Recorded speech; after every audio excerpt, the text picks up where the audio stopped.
Hello America, September 20 Centuap, 2025. We're unpacking the fiery first debate in New Jersey's 2025 gubernatorial race between Democrat Mickey Sherrill and Republican Jack Ciattarelli. Held just yesterday at Rider University in Lawrenceville, this 90-minute showdown drew sharp contrasts on everything from political violence to skyrocketing costs, with President Trump's second-term agenda casting a long shadow over a state he narrowly lost last year. With the election on November 4 looming, this off-year contest is a crucial barometer for both parties. Could it signal Republican gains or Democratic resilience amid national headwinds? We'll take you through the key moments, the candidates' jabs, and the issues that lit up the stage. Stay with us, because in a divided America, New Jersey's race might just preview the fights ahead. Let's dive right in. The debate kicked off at 7 p.m.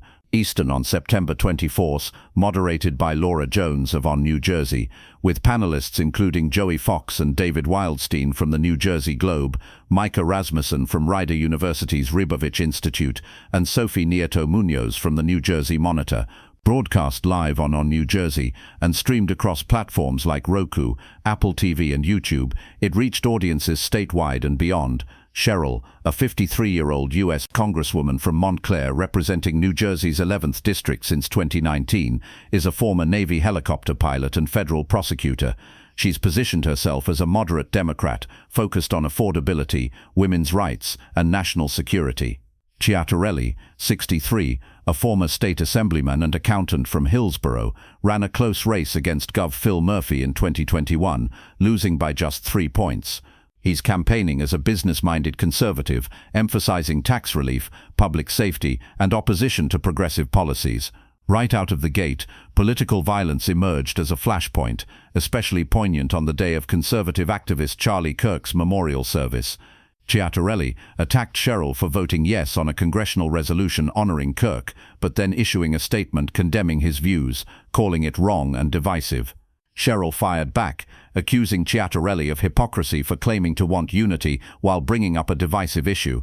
She emphasized her deep concern for the country, saying, "I stand against political violence," and shared how horrific videos of Kirk's shooting affected her kids, expressing sympathy for the Kirk family.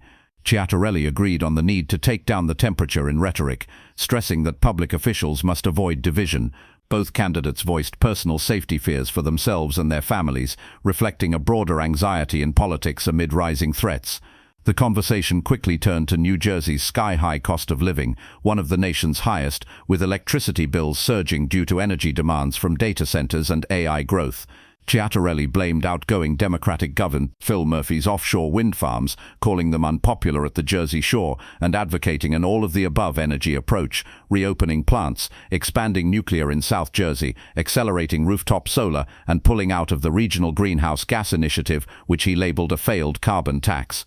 Sherrill countered by criticizing Trump's energy policies, including cuts to renewable funding, and pointed fingers at utility companies raking in billions in profits while passing costs to ratepayers.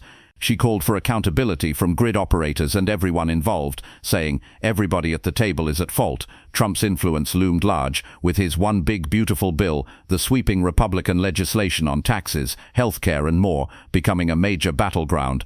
Sherrill slammed Ciattarelli for blindly supporting Trump, arguing the bill drives up healthcare and utility costs through tariffs and cuts. Ciattarelli defended it vigorously, highlighting benefits like expanded deductions for state and local taxes, a big deal in high-tax New Jersey, new breaks for tips and overtime, and claiming it's good for all New Jerseyans.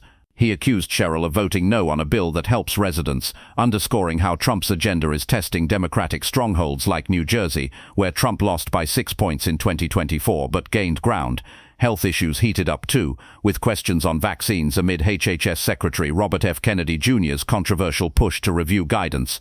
Sherrill warned that parents should be very worried about rising cases of preventable diseases like measles and whooping cough, criticizing the administration for not following medical protocols and noting RFK Jr.'s reliance on social media for info. Ciattarelli endorsed vaccines, expressing concern over declining herd immunity and calling for communities to boost rates. But he pivoted to attack Sherrill on trans participation in youth sports, saying he wished she showed the same concern for biological males in female sports. Cheryl hit back, accusing Citarelli of flip-flopping to please audiences and not truly standing against RFK Jr. or Trump's appointees. The debate wrapped with closing statements. Cheryl emphasized unity and solutions for families, while Citarelli focused on fiscal responsibility and change after Democratic rule. Post-debate polls from local outlets like the New Jersey Globe showed mixed reactions. Cheryl edged out on affordability, Citarelli on taxes, but turnout will be key in this off-year race. Social media buzzed. On X, clips of the political violence exchange trended, with users praising Cheryl's empathy and criticizing Citarelli's attacks. One post noted the debate's Trump-heavy focus, saying it felt like a national referendum. Now, as a commentator with a finger on the pulse of state and national politics, I'll offer a neutral perspective on what this debate means and where it could lead. This clash highlights New Jersey's role as a bellwether for Democrats defending blue states against Trump's agenda. Cheryl's attacks on the One Big Beautiful Bill and RFK Jr. signal a strategy to tie Republicans to national controversies, potentially mobilizing suburban voters wary of healthcare cuts and vaccine skepticism. Citarelli's defense of Trump policies, while pushing local issues like wind farms, shows Republicans betting on economic discontent to flip the governorship after years of Democratic control. The political violence discussion, timed with Kirk's memorial, underscores a growing national anxiety that could boost turnout but risks inflaming divisions if candidates weaponize it. Looking ahead, if Cheryl wins, it could embolden Democrats in 2026 midterms. A Citarelli upset might signal GOP resurgence in the Northeast.